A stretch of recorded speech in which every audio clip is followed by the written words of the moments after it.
Now, Love Island is one of my favorite reality shows. It's basically like an annual event every year for not just me, but for a lot of people. Every summer, I'm sad for Love Island US and UK. Okay, yeah, I guess there's also Love Island Games. Yeah, Love Island All Stars in the winter, and Love Island Beyond the Villa this summer too.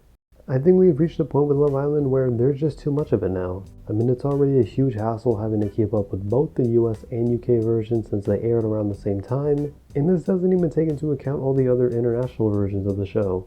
I still really want to watch Love Island Australia, but I haven't gotten there yet, and I know Love Island France is pretty popular online as well. 2 seasons every summer is good though. It's already a bit much, but I've always been able to keep up with both, even if it means I'm lagging behind one and having to catch up over time. It's really no biggie. What is a biggie though is all this other stuff besides just the main seasons. Love Island has always worked best as an annual event in the summer that everyone sits down for and comments on. But now there's all these other shows. I want to start with Love Island UK. The next season to air will be season 12, but that's of the main series and not counting All Stars. The seasons of Love Island have been slightly decreasing in ratings gradually for the past couple of seasons, and I'm sure people can point out various things. I know for me there's issues with the casting and Casa Amor among other things, but when it's the premieres of these seasons that really aren't doing great, it's tough to really point at these being the reasons. The first winter season of Love Island was season 6, and the average ratings for it were worse than the season before, which was peak, and the seasons after, which were also peak. Plus, season 6 was just dry as hell. But it's the first instance of a winter season not working out too well. And then they did it again with season 9 in 2023, and again, the viewership for it wasn't too strong. This season also seemed dry as hell, but I also tapped out after only like 20 episodes, so I don't know how the rest of it was. But I'm just gonna assume it didn't change much in quality from when I stopped. Now, despite these winter seasons not being good in terms of viewership and actual quality, there seems to be this need for winter seasons in the UK version because now we have Love Island All Stars. In 2024 and 2025, there have been All Star seasons airing in January and February. You want to know what the viewership for those seasons are like? They're bad. I know, huge shock. I never watched the first All-Star season, and I only watched maybe like 2 weeks of the second season, but even I, a big Love Island fan, wasn't really that interested in those.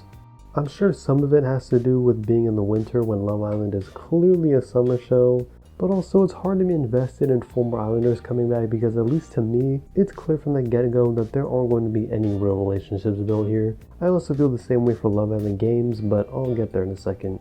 It's clear that this constant need for winter Love Island seasons just hasn't been going well, and this has also probably led to the ratings for the actual summer seasons to slowly decrease. People must be burned out from all of it, and I can't blame them if that's the case. Plus, aside from some bright spots, the past 2 seasons haven't been as strong as countless ones before. So, I guess we'll see how this kind of pattern shapes up for season 12 this summer, but at least from what it looks like, I can't see the ratings necessarily increasing to a large amount. I don't even know if there's a high interest from fans at this rate either, but I guess we'll see.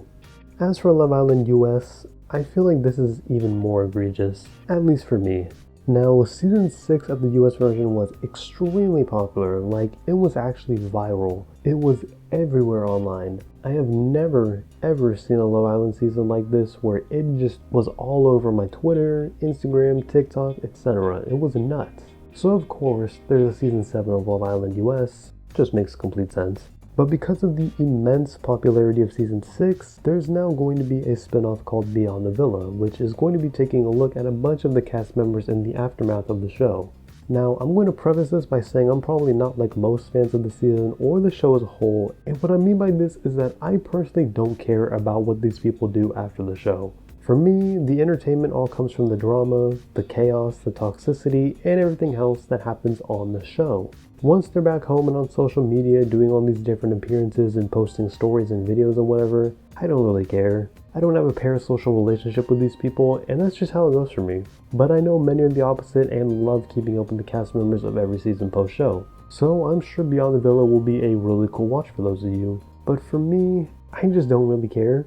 It just feels like yet another show that has to be watched in the Love Island universe, and I don't know.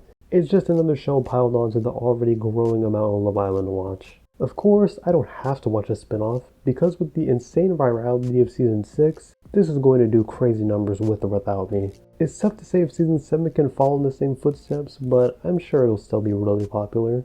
But the reason I feel like Beyond the Villa may be something I'll have to watch is because of the other Love Island spinoff in Love Island Games. This is basically like an international all-star edition of Love Island, but with like actual challenges and stuff. It's still Love Island at its core though. And the first season of Love Island Games was very popular online, and the response to it was pretty positive. I personally did like it, but I didn't think it was that crazy or anything. I felt kind of the same way about it that I feel about All Stars. These are people from Love Island US, UK, Australia, France, Sweden, Germany, and like, they aren't obviously going to get into legit real relationships. It all makes for good TV though, but I mean, come on. I agreed with a lot of the internet that Justine and Jack were cute together, just as an example, but it was clearly not going to be a real thing between them once the show ended. I mean, they're on 2 different continents, although Will and Jesse are making that work. Anyways, with the possibility of there being new or different dynamics coming out of Beyond the Villa, this type of stuff could come into play on Love Island Games, so it might be worth checking out just for that. With all this being said, I have to ask the question since it's in the video title. Is there too much Love Island? And I'm not talking about coinciding US and UK seasons in the summer. I'm talking about winter seasons, all-star seasons, Love Island Games, and another useless spinoff. It's a lot. Love Island US is going strong, and Peacock/NBC is just doing great things with reality television at the moment, but at some point I feel like people have to get burned out. I think that's already been the experience with Love Island UK, and I could see that same phenomenon translating to US.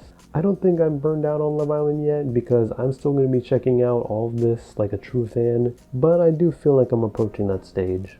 Love Island is a great show. It's one of my favorite reality shows, but I just wanted to point out the large amount of Love Island that's coming out these days. I would love it if there was just the 1 season per year and it was kept to that limit, but when a network wants something or when the fans are just eating something up, things are going to happen.